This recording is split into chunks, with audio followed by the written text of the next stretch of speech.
Assalamualaikum warahmatullahi wabarakatuh.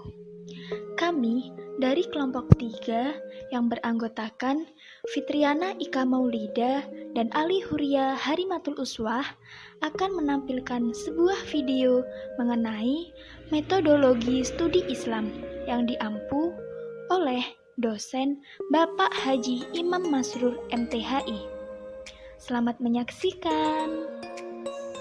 Di kesempatan kali ini, kita akan membahas bab pertama, pengantar MSI, bab kedua, Islam dan studi agama, bab ketiga, urgensi dan tujuan studi Islam, bab keempat, studi kawasan Islam, bab kelima, pendekatan studi Islam, bab keenam, manusia dan kebutuhan doktrin agama, bab ketujuh, ruang lingkup studi Islam, dan yang terakhir, bab 8, Islam sebagai sumber ajaran. Baik, bab pertama kami akan membahas mengenai pengantar metodologi studi Islam. Di sini kami mencari referensi materi dari buku yang disusun oleh Asep Maulana Rahimat MSI. Apa sih metodologi itu? Metodologi berasal dari dua suku kata, yaitu metod dan logi. Metod artinya cara atau jalan, sedangkan logi artinya ilmu. Jadi, metodologi adalah ilmu berupa cara atau jalan dalam memahami sesuatu. Ruang lingkup metodologi studi Islam adalah semua hal yang bisa dikaji dalam agama Islam. Tentunya adalah semua unsur yang ada di muka bumi ini, seperti ibadah, sosial, politik, ekonomi, kesenian, kebudayaan, kesehatan, keamanan, hubungan internasional, biologi, fisika, kimia, ilmu luar angkasa, astronomi, dan semua hal yang terkait aktivitas manusia. Urgensi mempelajari metodologi studi Islam adalah untuk memberikan alat berpikir kepada mahasiswa dalam mempelajari Islamic Studies guna mendapatkan hasil kajian yang sistematis, serta membentuk pemikiran mahasiswa yang lebih toleran, tidak kaku, dan tidak mudah menyalahkan pendapat orang lain yang berbeda, namun memiliki keyakinan tersendiri atas pemikiran pribadinya yang berdasar atas kajian ilmu. Aspek-aspek sasaran studi Islam antara lain: yang pertama, Islam sebagai disiplin ilmu. Islam tentunya menjadi sangat ideal untuk menjadi inspirasi bagi peminatnya. Yang kedua, Islam rahmatan lil alamin. Ini adalah sebuah perintah Allah sekaligus penegasan kepada Nabi Muhammad atas peran dan fungsinya membawa ajaran Islam ke muka bumi ini, dan tentunya harus dipahami dan dilaksanakan oleh seluruh elemen umat Islam. Selanjutnya bab 2 mengenai Islam dan studi agama. Di sini kami mencari referensi materi dari jurnal At-Taqaddum volume 3 nomor 1 Juli 2011 Universalisme Islam dan Toleransi oleh Ngainun Naim. Islam adalah sistem kepercayaan dan tindakan yang didasarkan pada wahyu Allah atau Al-Quran yang dijelaskan atas sabda-sabda Rasulullah. Abdurrahman Wahid menegaskan bahwa universalisme tercermin pada ajaran-ajaran yang memiliki kepedulian terhadap unsur-unsur kemanusiaan yang diimbangi dengan kearifan yang muncul dari keterbukaan peradaban Islam sendiri. Lebih lanjut, Abdurrahman Wahid sebagaimana dikutip Syaiful Arif menyatakan bahwa universalisme Islam menampakkan diri dalam berbagai manifestasi penting. Yang terbaik adalah dalam ajaran-ajarannya. Rangkaian ajaran yang meliputi berbagai bidang seperti hukum agama atau fikih, keimanan atau tauhid, etika atau akhlak, dan sikap hidup menampilkan kepedulian yang sangat besar kepada unsur-unsur utama dari kemanusiaan atau sering kita sebut al-insaniyah. Selanjutnya, metodologi atau pendekatan yang dipakai dalam mengkaji tentang keislaman. Yang pertama, menggunakan metode ilmu-ilmu yang masuk dalam kelompok humaniora seperti filsafat, filologi, ilmu bahasa, dan sejarah. Yang kedua, menggunakan metode dalam disiplin teologi dan sejarah gereja di mana pendidikan formalnya diperoleh dari divinity schools. Yang terakhir, menggunakan metode ilmu-ilmu sosial seperti sosiologi, antropologi, politik, dan psikologi. Yang selanjutnya, bab ketiga mengenai urgensi dan tujuan studi Islam. Di sini, kita mengambil dari kesimpulan makalah kelompok kami, kelompok 3. Apa sih studi Islam itu? Studi Islam adalah usaha sadar dan sistematis untuk mengetahui dan memahami serta membahas secara mendalam tentang hal-hal yang berhubungan tentang agama Islam, baik berhubungan dengan ajaran, sejarah, maupun praktik-praktik pelaksanaannya secara nyata dalam kehidupan sehari-hari sepanjang sejarahnya. Urgensi studi Islam di Indonesia adalah mengubah pemahaman dan penghayatan keislaman masyarakat Muslim Indonesia secara khusus, dan masyarakat beragam pada umumnya. Adapun perubahan yang diharapkan adalah format formalisme keagamaan Islam diubah menjadi universalisme, yakni agama yang tidak mengabaikan nilai-nilai spiritualitas dan kemanusiaan karena pada dasarnya agama diwahyukan untuk manusia. Selanjutnya, doktrin-doktrin kepercayaan agama. Yang pertama, agama sebagai kepercayaan. Agama sebagai kepercayaan menyinggung keyakinan yang orang pegang mengenai hal-hal seperti Tuhan, kebenaran, atau doktrin kepercayaan. Contohnya, rukun Islam, karma, dharma, atau pesan sinkretis lainnya yang menurut banyak doktrin agama mendasari realitas kehidupan. Yang kedua, agama sebagai identitas, menekankan pada afiliasi dengan kelompok. Dalam hal ini, identitas agama dialami sebagai sesuatu yang berhubungan dengan keluarga, etnis, ras, atau kebangsaan. Dan yang terakhir, agama sebagai jalan hidup atau way of life. Agama berhubungan dengan tindakan, ritual, kebiasaan, dan tradisi yang membedakan umatnya dari pemeluk agama lain. Contohnya, sholat 5 waktu, mengharamkan daging babi, dan lain sebagainya.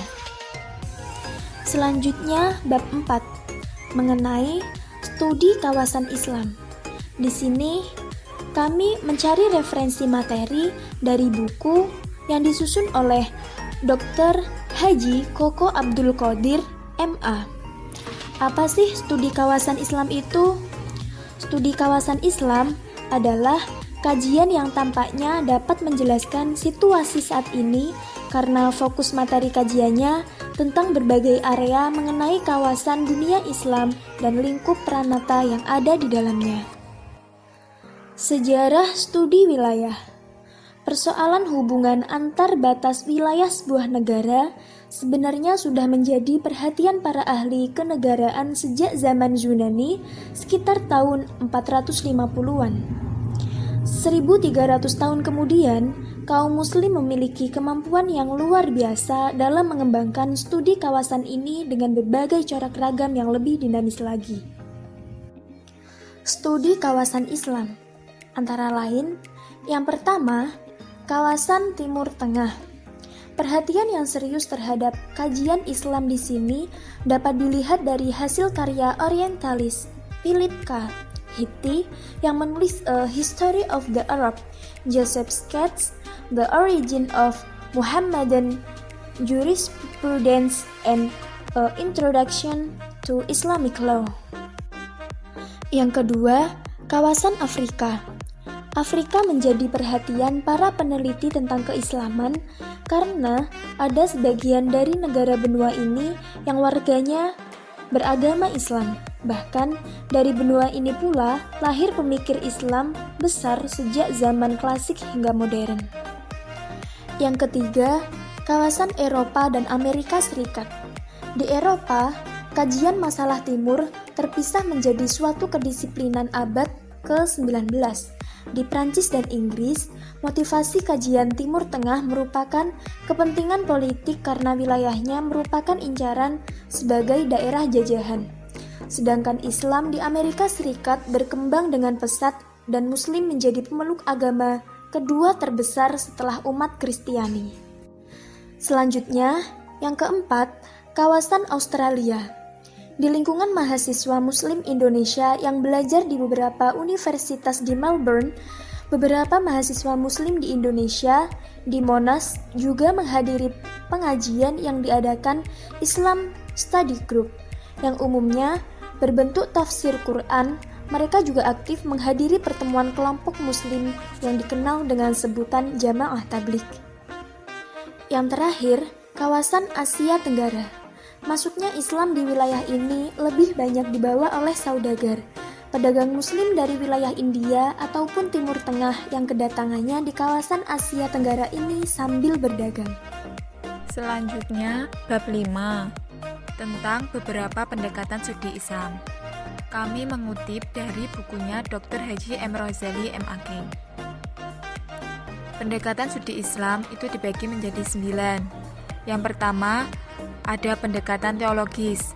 Menurut Harun Nasution, teologi adalah ilmu yang membahas ajaran-ajaran dasar dari suatu agama. Pendekatan teologis dalam memahami agama secara harfiah dapat diartikan sebagai upaya memahami agama dengan menggunakan kerangka ilmu ketuhanan yang bertolak dari satu keyakinan bahwa wujud empirik dari suatu keagamaan dianggap sebagai yang paling benar dibandingkan dengan yang lainnya. Yang kedua adalah pendekatan normatif. Pendekatan normatif adalah pendekatan yang memandang agama dari segi ajarannya yang pokok dan asli dari Tuhan yang di dalamnya belum terdapat pemikiran manusia. Yang ketiga adalah pendekatan antropologis. Menurut William A. Haviland, seorang antropolog Amerika, antropologi adalah ilmu pengetahuan yang mempelajari keanekaragaman manusia dan kebudayaannya. Yang keempat adalah pendekatan sosiologis. Sosiologis didefinisikan sebagai ilmu tentang perilaku sosial ditinjau dari kecenderungan individu dengan individu lain dengan memperlihatkan simbol-simbol interaksi. Yang kelima adalah pendekatan fenomenologis. Pendekatan fenomenologis adalah mengungkapkan atau mendeskripsikan makna sebagai yang ada dalam data atau gejala. Dalam kerja penelitiannya, fenomenologi dapat mengacu pada 3 hal, yaitu filsafat, sejarah, dan pada pengertian yang lebih luas. Yang keenam, yaitu pendekatan filosofis. Pendekatan ini dapat berarti mencari hakikat sesuatu, berusaha menautkan sebab dan akibat, serta berusaha menafsirkan pengalaman-pengalaman manusia. Yang ketujuh, pendekatan historis. Pendekatan historis adalah suatu ilmu yang di dalamnya dibahas berbagai peristiwa dengan memperhatikan unsur tempat, waktu, objek, latar belakang, dan pelaku dari peristiwa tersebut. Yang kedelapan adalah pendekatan psikologis. Pendekatan ini cenderung menggambarkan sikap batin atau jiwa seseorang.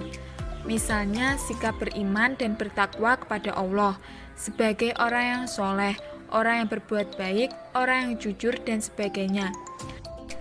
Yang kesembilan yaitu pendekatan interdisipliner.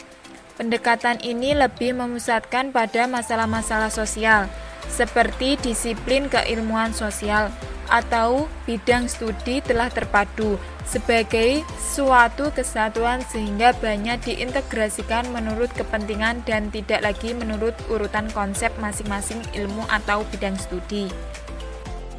Oke, next ke bab selanjutnya yaitu bab 6 tentang manusia dan kebutuhan agama. Dikutip dari bukunya Dr. Haji Koko Abdul Qadir MA. Definisi agama. Agama adalah kepercayaan terhadap adanya sesuatu yang agung di luar alam.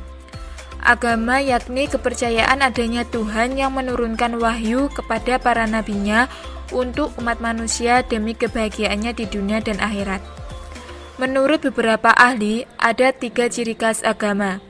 Yang pertama, keyakinan bahwa di balik alam materi ini ada alam lain. Yang kedua, penciptaan alam yang memiliki tujuan. Yang ketiga, alam memiliki konsep etika. Menurut Yatimin, ada beberapa faktor yang menyebabkan manusia memerlukan agama. Yang pertama, ada faktor kondisi manusia. Kondisi ini terdiri dari 2 unsur. Yang pertama, unsur jasmani dan unsur rohani. Unsur jasmani meliputi kebutuhan makan, minum, bekerja, istirahat, dan lain sebagainya. Sedangkan unsur rohani meliputi kebutuhan pendidikan agama, budi pekerti, kasih sayang, dan lain sebagainya. Yang kedua, faktor status manusia. Manusia adalah satu-satunya yang mempunyai akal dan hati. Dengan akalnya, manusia menyadari bahwa dirinya tidak terlepas dari pengawasan dan ketentuan Allah Subhanahu wa Ta'ala. Yang ketiga, faktor struktur dasar kepribadian. Hubungan antara manusia dan agama membuktikan perasaan religius adalah salah satu naluri manusia yang mendasar. Perasaan religius adalah salah satu unsur utama dari alam jiwa manusia. Fungsi agama dalam kehidupan.